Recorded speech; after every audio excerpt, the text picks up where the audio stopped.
네, 이스라엘이 이란을 이틀째 공격한 데 이어 이란도 보복 공격에 나서면서 중동전이 장기화하는 게 아닌지 우려도 커지고 있습니다.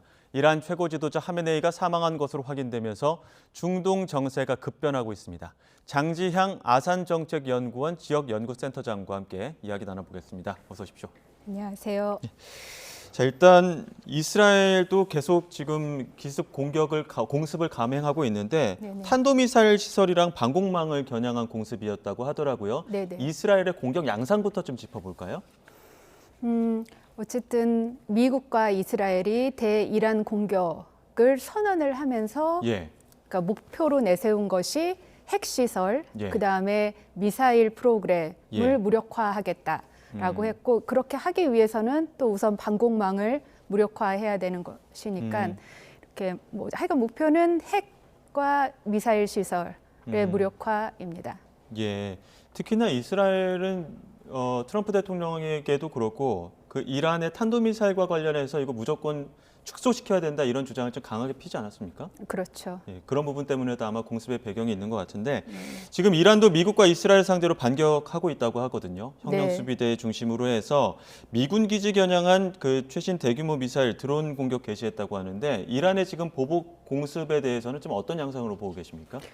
제가 볼 때는 이스라엘과 미군 기지뿐만 아니라 지금 우리가 계속 뉴스에 나온 것처럼 예. 우리 국민들도 많이 가시는 두바이의 한복판의 호텔도 예. 공격을 받았고요. 두바이 예. 국제공항도 공격을 받았거든요. 그래서 제가 볼 때 혁명수비대 지금 핵심 간부도 많이 죽었잖아요. 예. 그러니까 처음에 수뇌부 40명 정도 죽었다라고 발표했을 때 예. 혁명수비대의 사령관들도 포함이 많이 됐을 테니까 명령 체계가 잘 작동하지 않는 게 아닐까라는 생각이 들었습니다. 사실 두바이 같은 곳에 민간 시설을 그렇게 공격할 이유는 없거든요. 미군 기지도 아닌데.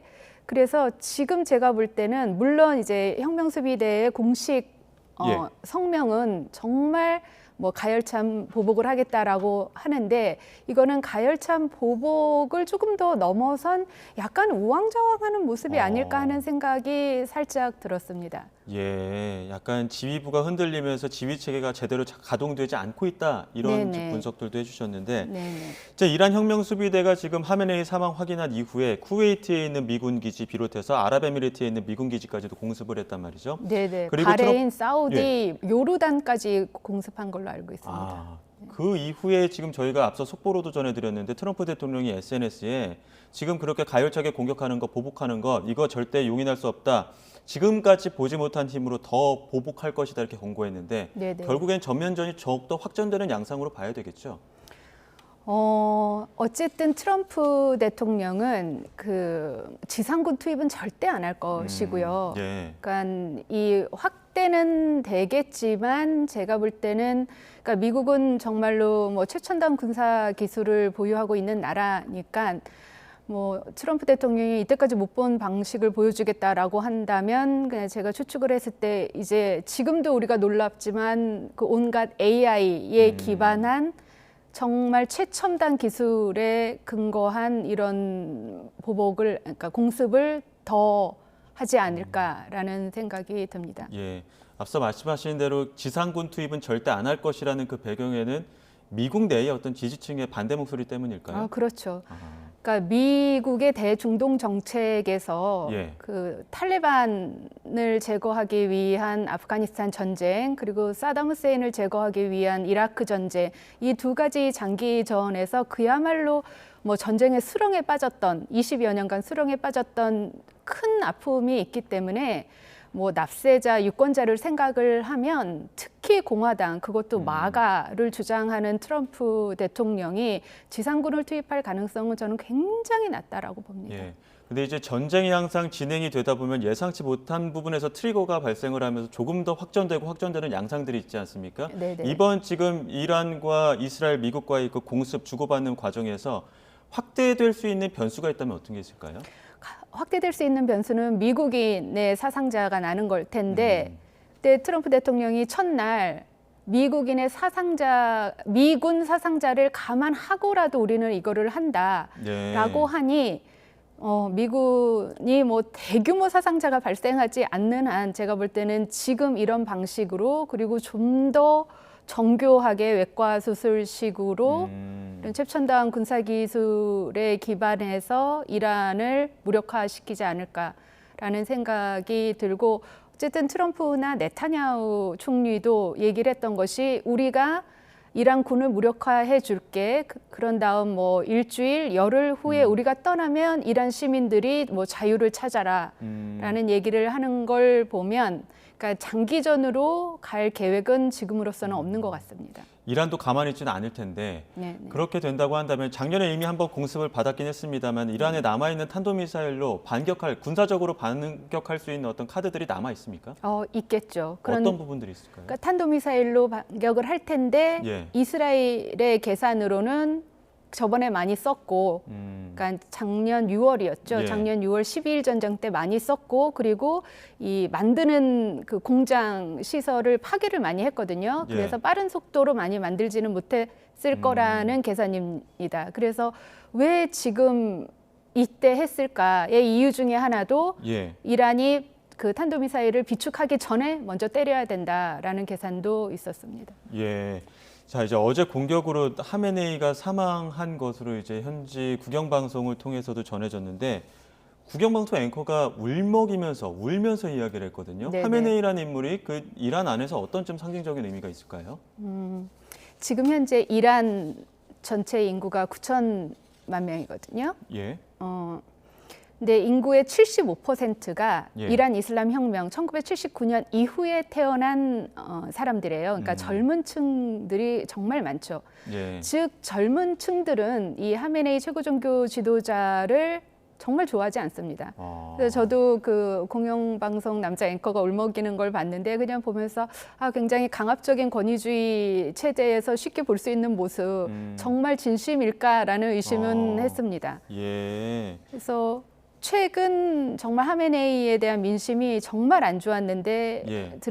아시겠지만 지난달 예. 1월 중순에 반체제 시위대들을 무차별 유혈 진압했지 않습니까? 예. 아직까지 공식적인 뭐 데이터는 없는데 3만 명까지 사망자를 추정하고 있어서 그런 유혈 진압을 이렇게 명령한 예. 최고 종교 지도자의 죽음을 그 젊은이들이 얼마나 많이 슬퍼할지는 저는 큰 의문점이 있습니다. 예. 세대별로 좀 지금 체제를 바라보는 시각들이 좀 다를 수도 있다라는 말씀이신데 특히나 지금 이란이라고 하는 그 신정 체제, 그 정점에 있는 하메네이인데 그 체제 시스템도 좀 권력 구조가 좀 독특한 편 아닙니까? 독특하죠. 어떻게 좀 다릅니까?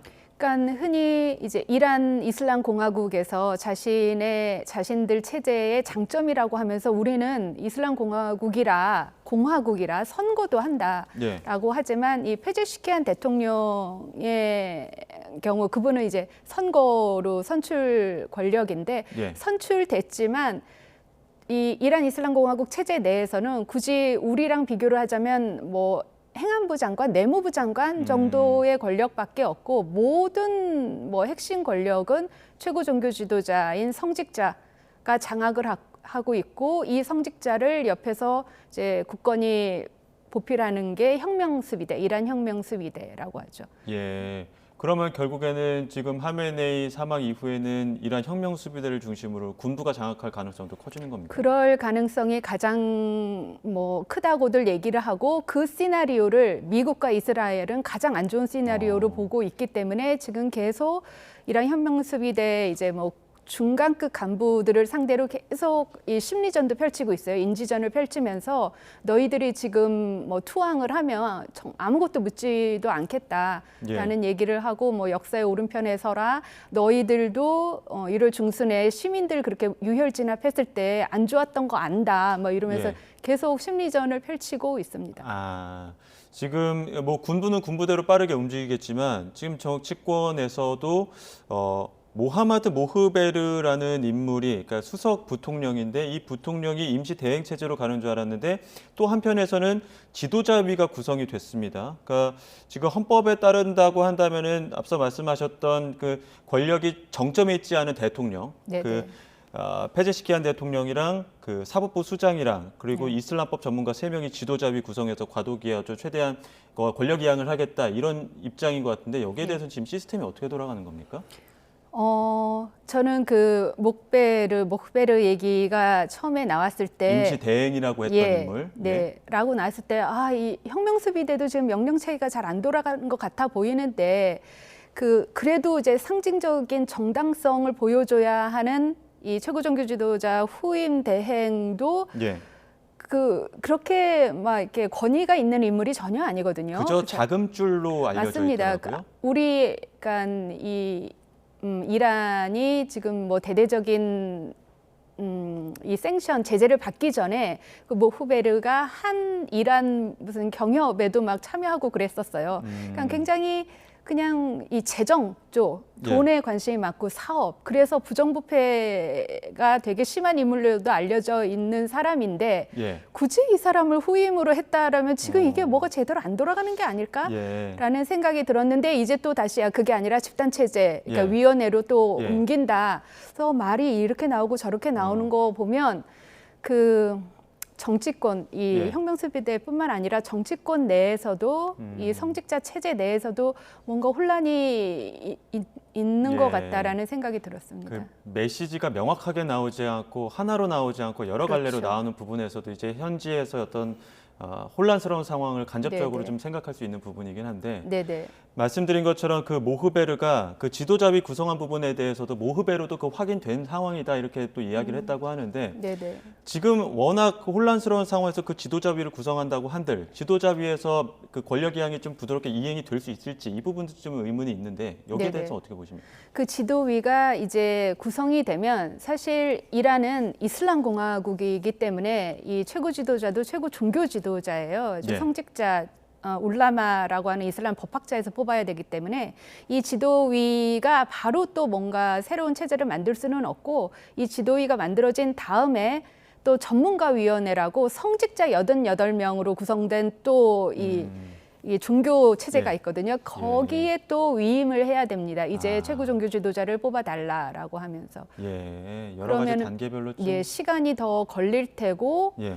그러면 지금 이 상황에 이렇게 막 시간이 걸리고 뭐 대행도 이렇게 막 사람들 사이에서 이렇게 신뢰를 못 받는 사람이 나오고 이러다 보면 이 체제가 더 이렇게 흔들리는 것처럼 보일 가능성이 커 보이는데요.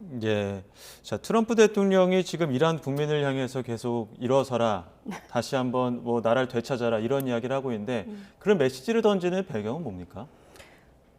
이 지금의 미국과 이스라엘의 공습의 결정의 뭐 계기는 바로 작년 12월 말에 시작된 이란 내 반체제 시위이고 1월 중순에 뭐 최대 300만 명까지도 유혈 사태 죽었다라는 때, 그때 트럼프 대통령이 또 계속 뭐라고 메시지를 보냈냐면 우리가 도와줄 거다, 도움이 지금 가고 있다, 걱정하지 마라라고 했거든요. 네, 그러다가 이제 이란 측의 온건파 외교관들이 잠깐만 라고 하면서 우리 핵협상 먼저 하자라고 해서 시간을 좀 벌려고 했었는데 이 핵협상이 3차까지도 결렬이 됐어요. 그래서 이란 쪽에서는 4차를 3월 초에 비인해서 준비하고 있다라고 얘기를 했는데 바로 이제 이스라엘이랑 미국이 때려버린 거죠. 그래서 지금 트럼프 대통령이 이란 시민들한테 봉기해라, 일어서라, 다시 너희의 자유를 찾으라라고 얘기하는 것은 뭐 급작스럽게 나온 얘기가 아니고 작년 12월 말부터 시작됐던 반체제 시위, 그리고 그렇게 용감하게 뭐 일어섰는데 너무 헛되게 많은 죽음이 일어난 것에 대한 이제 트럼프의 얘기가 여기까지 이제 이어지는 거죠.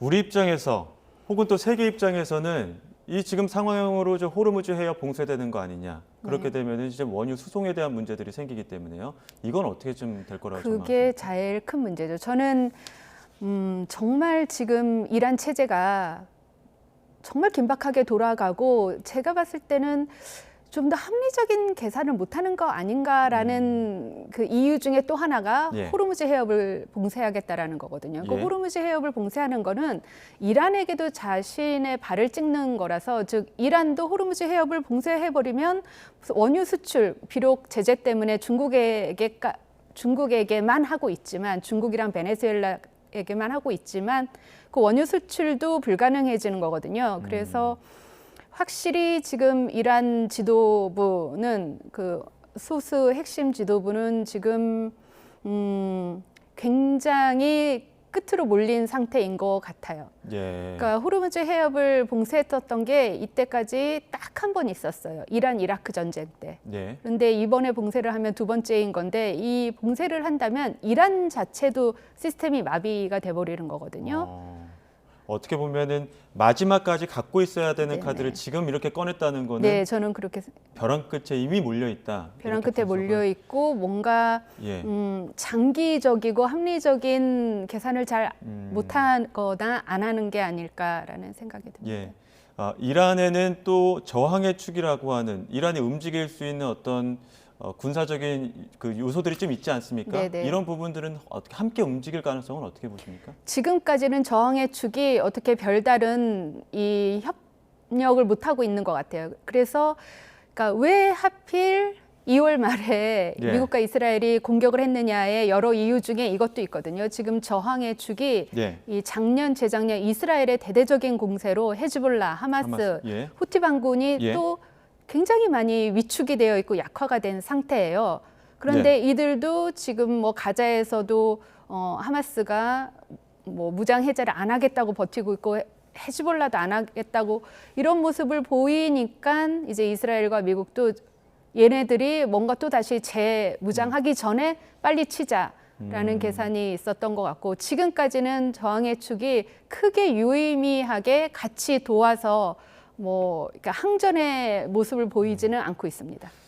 지금 이 상황에서 피해를 최소화하려면은 협상의 물꼬를 트는 방법밖에 없을 텐데 네. 지금 그 중재국이었던 오만도 지금 공습이 있기 전에 그 핵 협상을 계속했을 때에도 좀 진전이 있다 이런 이야기 하지 않았습니까? 근데 네네. 왜 이렇게까지 공습까지 치달았을까요?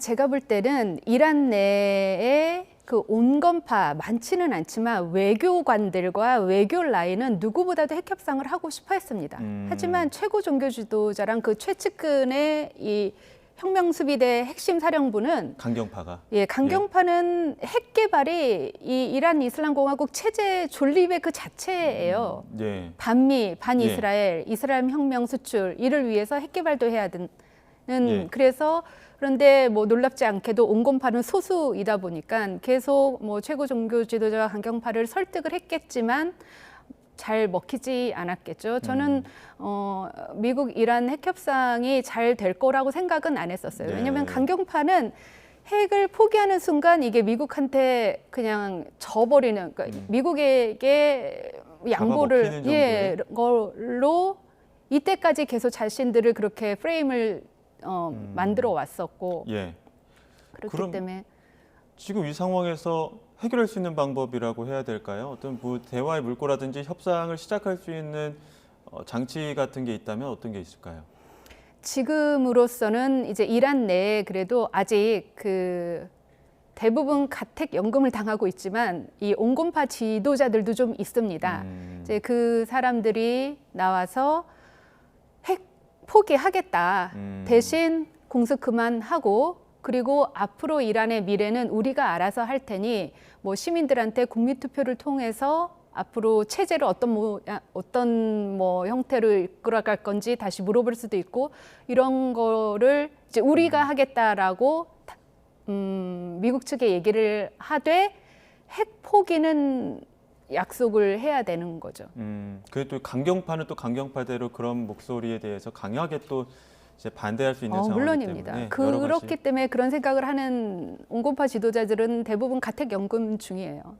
그런 상황들 이제 난관이 많은 상황이어서 아직까지는 그 변화하는 상황들을 조금 더 지켜봐야 될 것 같습니다. 자, 지금까지 장지향 아산정책연구원 지역연구센터장과 함께 이야기 나눴습니다. 고맙습니다. 감사합니다.